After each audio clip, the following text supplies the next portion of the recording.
Welcome to Asia Pacific Defence Reporter, your go-to source for cutting-edge security insights in the region. Get ready for rapid-fire analysis and commentary from the Asia Pacific with your host, Kim Bergman. Hello and welcome back. In the last week, there have been no new procurement disasters that I'm aware of, or developments in ongoing ones. So today I'm going to be a bit self-indulgent and talk about some big-picture politics, mainly about AUKUS, and if there's time, I might do a little book reading about that one, as well as a few character assassinations.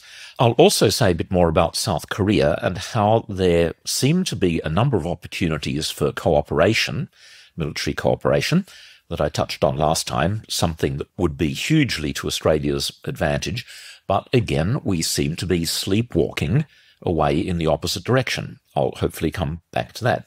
Now, developments in US politics means that there's been another brief round of speculation about what a Trump presidency might mean for AUKUS, and as usual, most people sidestep the issue, and the media is too lazy or uncaring to ask follow-up questions. The default position, which exists both in Australia and the US, seems to be that there is such strong bipartisan support and so much enthusiasm for the deal that it will go ahead no matter what. And I hope I'm not sounding like a cracked record, but that's a misleading answer. And to briefly summarize, it doesn't matter how much bipartisan support there is in Congress. If the US cannot lift production of Virginia-class subs to 2.33 per year, and it won't be until about 2027 whether we will know that's a realistic target. To be fair, the US is now also throwing a huge amount of money at submarine production, so it's a possibility, but by no means a certainty. But apart from that, it also needs the approval of a future US president who, acting on the advice of the Secretary of Navy at the time, will have to legally certify that any sale to Australia does not diminish the capability of the USN. And logically, I cannot see how that can possibly happen, particularly with Australia's public position of not necessarily joining the US in a war against China over the issue of Taiwan. So, to recap, it requires congressional support, plus a doubling of Virginia-class submarine production, plus a future president agreeing to the deal. So there are a lot of moving parts there, and that leaves out the Australian bit of the equation with things like having the infrastructure, the crews, and the budget. So that's a lot of things that need to align. And I've been thinking, why does a Labour Prime Minister in the form of the current incumbent, Anthony Albanese, think this will happen, along with a former Liberal Prime Minister in the shape of Scott Morrison, while two other important figures, two former Prime Ministers, one Labour and one Liberal, in the form of Paul Keating and Malcolm Turnbull, doubt it will happen and think that the entire exercise is a huge waste of money. I have a theory about this, which is quite insulting to a couple of them, but here goes. Now, Malcolm Turnbull and Paul Keating have genuine high-level international business and political contacts throughout the world. That's just a fact. That's the domain in which they operate and have been operating successfully for several decades. Now, neither Anthony Albanese nor Scott Morrison come even close to that. The current Prime Minister might have a few ex-trade union hacks scattered around the world. Previous PM Morrison would have some evangelicals, mainly in the United States, but honestly, that's really about it.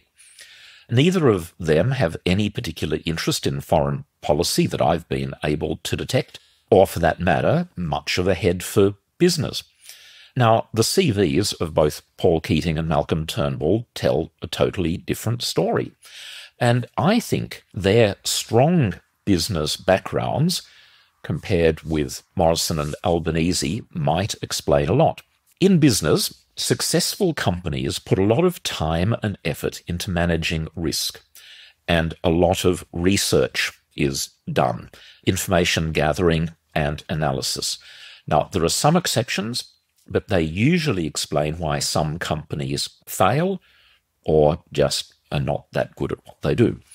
Now, if we were to treat AUKUS Pillar One as, say, a major acquisition or a bid for a multi-billion-dollar opportunity, an important component is very thorough research. When you're about to spend an enormous amount of money, shareholders' money, it's incumbent on you to be as thorough as you can about it. And a subset of this is the need for both realism and honesty. If I were to appear before a board and say I was confident of winning a major project because I just knew we had the best solution in the world, or God had told me that, within 5 minutes I would be shown the door after being asked to hand over my office keys and the company-issued mobile phone. Looking at AUKUS and remembering what I said a little earlier, in analysing the situation, analysing it properly, on one piece of paper I would write, this is on the plus side, enthusiasm, and underline it. Enthusiasm in the US and enthusiasm in Australia. Now, I'd also include cash in that positive, in the sense that, yes, money is being spent, though it's too early to tell if it's sufficient. Nevertheless, that's a positive. However, on another piece of paper, the negative paper, I would write down the obstacles, such as lifting the Virginia submarine production rate and future potential political changes in the United States. For example, if a future Secretary of the US Navy is Marjorie Taylor Greene, is she likely to favour submarines going to Australia, or would she prefer a USA first policy? In Australia, as far as I can tell, the current government and the previous coalition are only prepared to look at the piece of paper with the nice positive things written on it. When you look at your bid strategy, this is from a company point of view, and pardon me if I'm stating the obvious to people with a corporate background, you come up with a percentage calculation of success.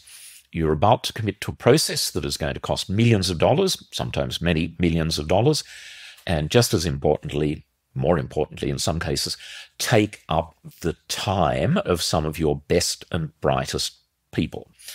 Now, to use the simplest of cases, it might be a 2-horse race, and you could have a newish product which can also be classified as mature because you have a couple of existing happy users. Now, does that mean that you can say you have a 100% probability of winning the order? Well, of course not.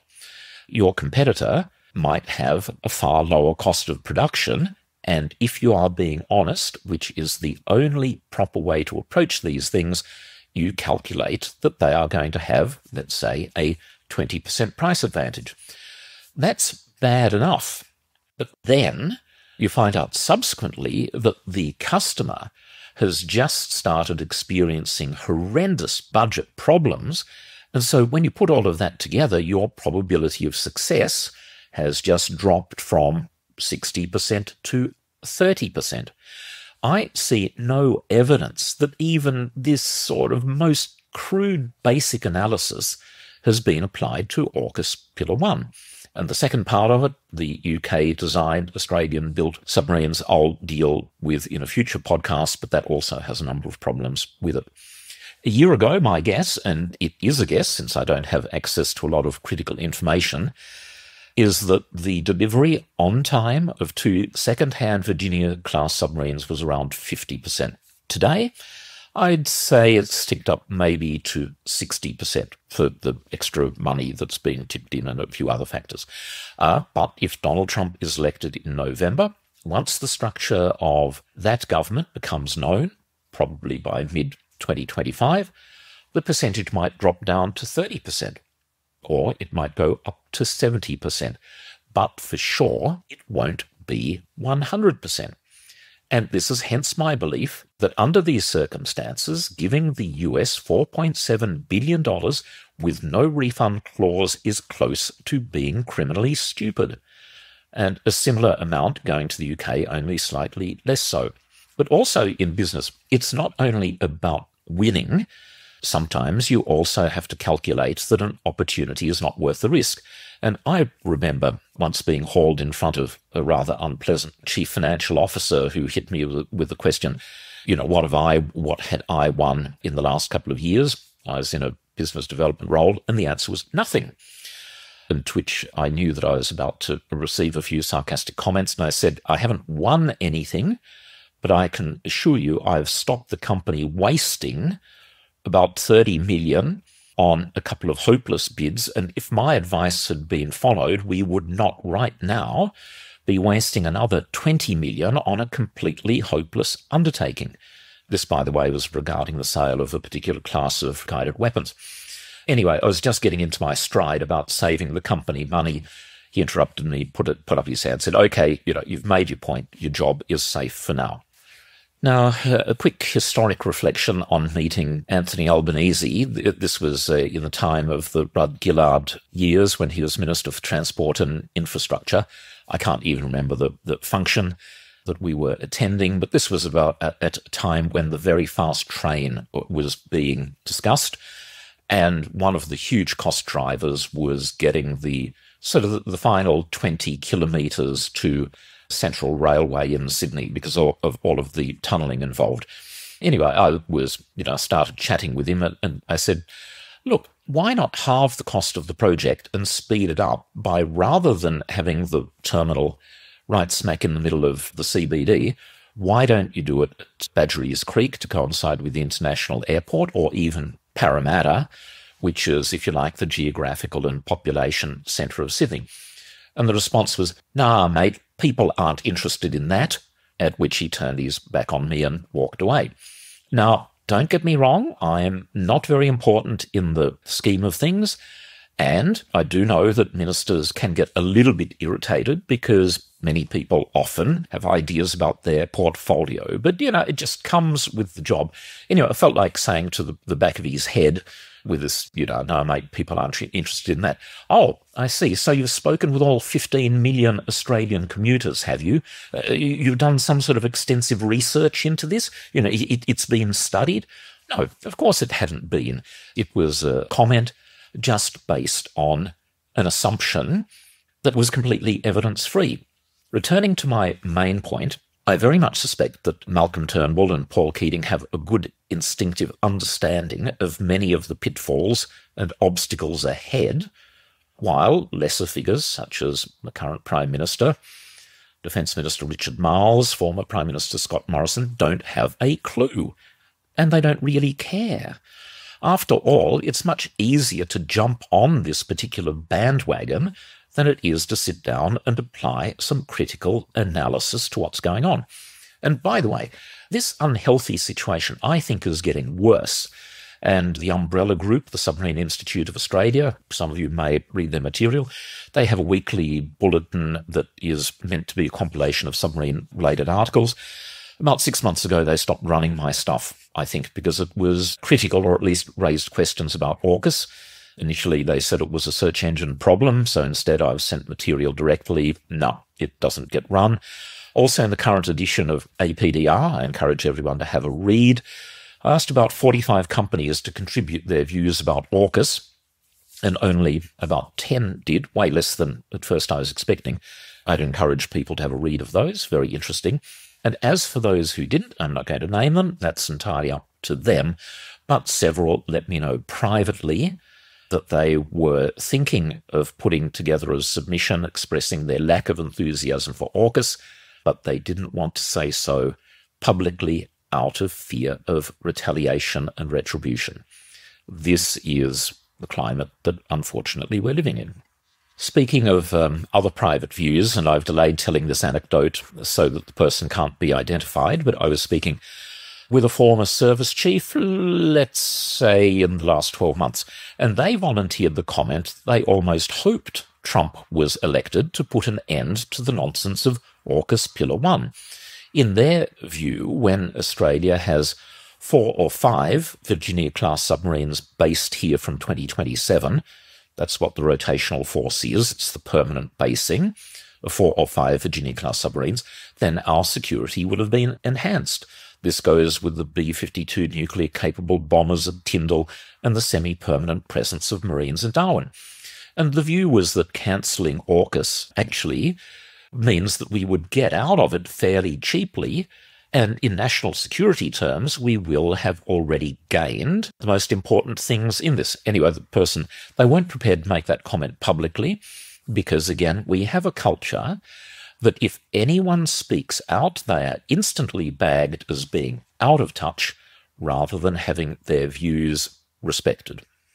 In the same context, some people, quite a few actually, have asked me if I can explain why it is that the RAN is rushing to disaster with the General Purpose Frigate project and this self-destructive minimum viable capability approach that I've just discussed before.